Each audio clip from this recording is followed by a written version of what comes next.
What's up guys, welcome back to another video.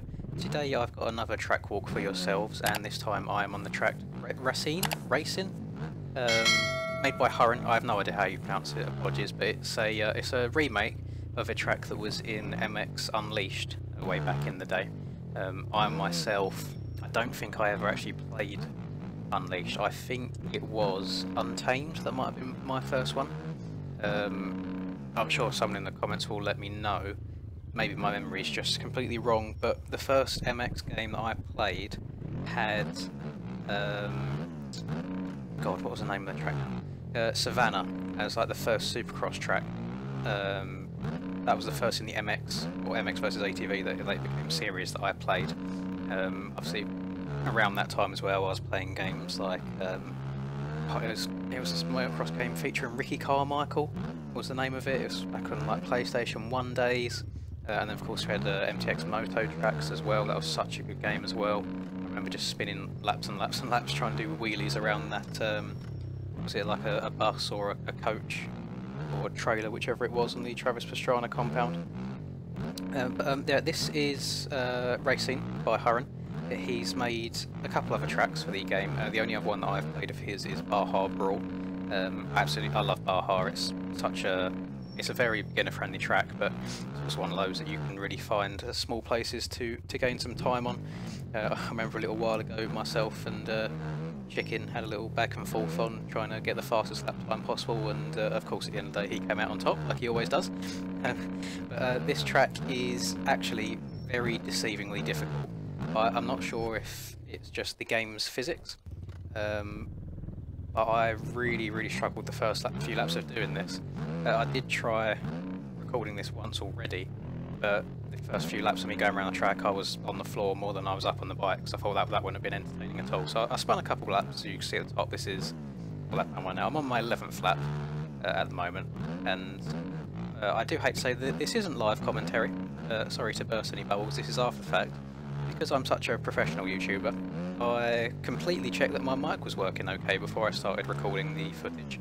So I'm having to kind of do it afterwards now, so I'm just going to talk over the gameplay in the background. Hopefully you're all okay with that.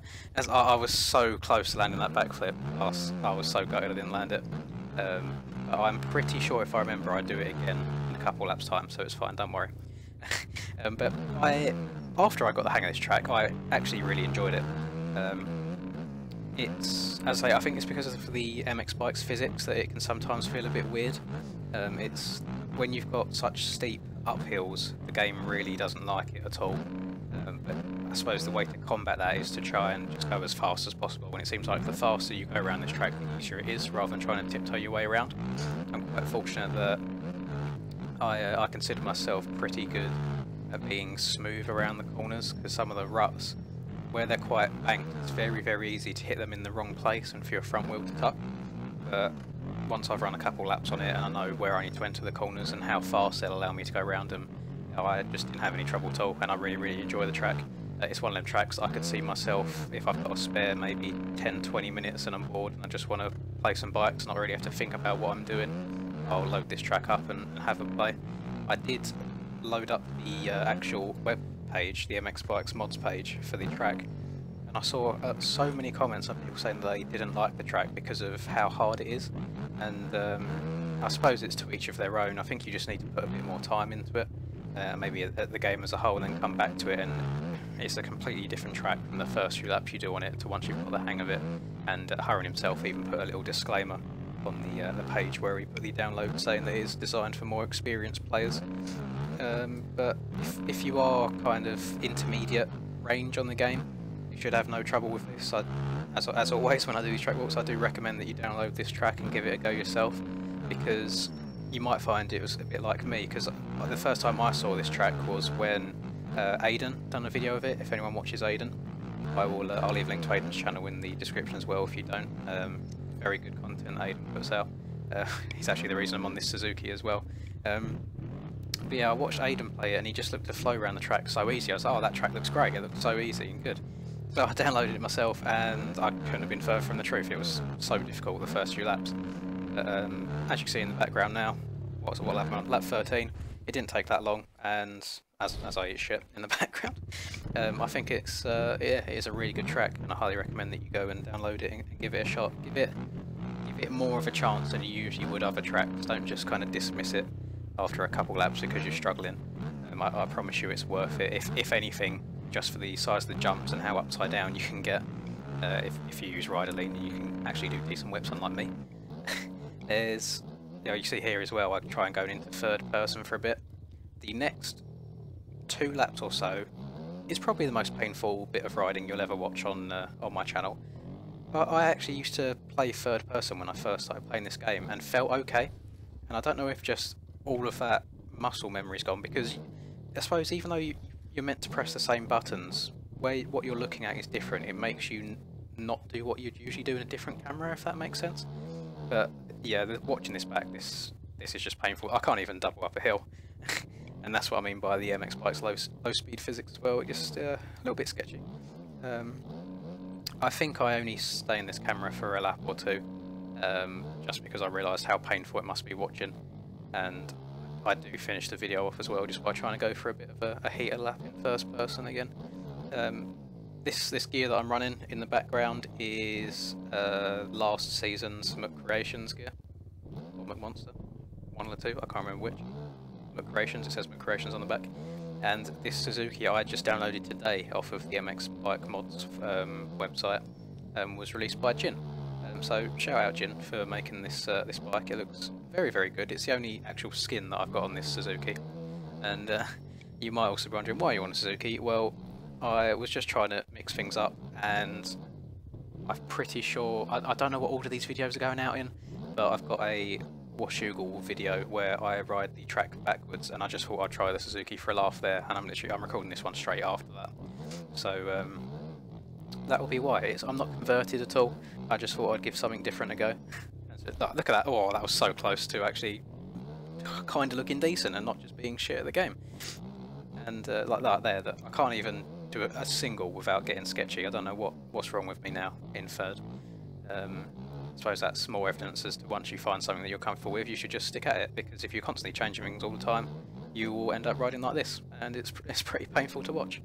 But yeah, as I downloaded this skin off the forums, it's the only Suzuki skin that I've got. I will be sticking to my Honda for the Supercross, the PDSX Supercross.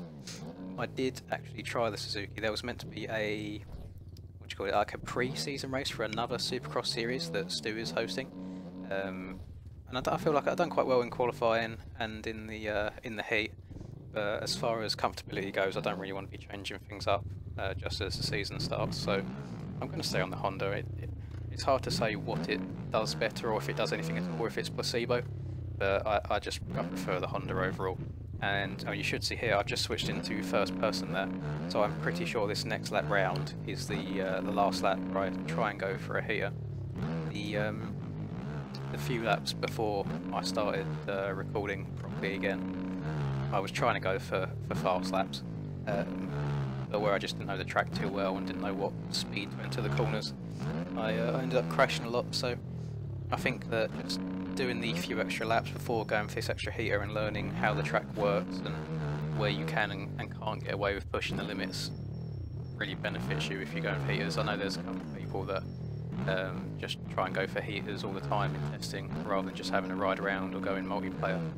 If you are one of those, I'd just recommend doing a few laps to get used to the track first, because one mistake you might make as well is, let's say you keep crashing about halfway around the track, for example, and then you get just that perfect first half of the track where it feels like you're flying and you're up on your time and you can't wait to post this new amazing lap time that you've got, and then you get to the second half of the track and you realise, shit, I've only hit this part of the track once out of the 20 laps that I've done. So yeah, just get a flow for the track before you try doing things like that.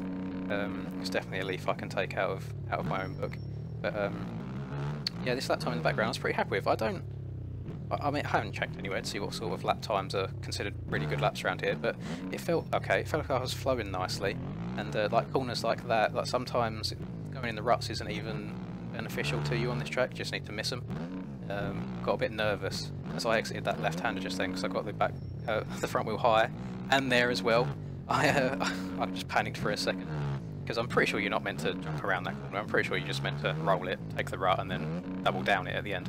But that will do it for this track. I mean, I highly recommend it. I'll put the link in the description like always, and shout out to Hurren for making. Well, I suppose it is a replica. It's obviously not a real track, but it must have taken so long, and I don't know how he referenced it. If he loaded up his old PlayStation, whatever, and took a bunch of photos or a video. It can't be easy moving a track from one motocross game to another, especially when the physics are so different. So shout out Hurren. If you did like this video, please drop a like, and a subscribe is always appreciated. And hope you have a lovely day, and until I catch you guys next time, peace. Got bad shit all up in my mind right now. Fuck it, give me a minute and I'ma let it all out. I don't give a shit about an opinion, be another dimension when I wake up, wake up, wake up. Bitch, it's time to fill the cup. Got no fucking love, I feel so stuck on my luck. Get fucked.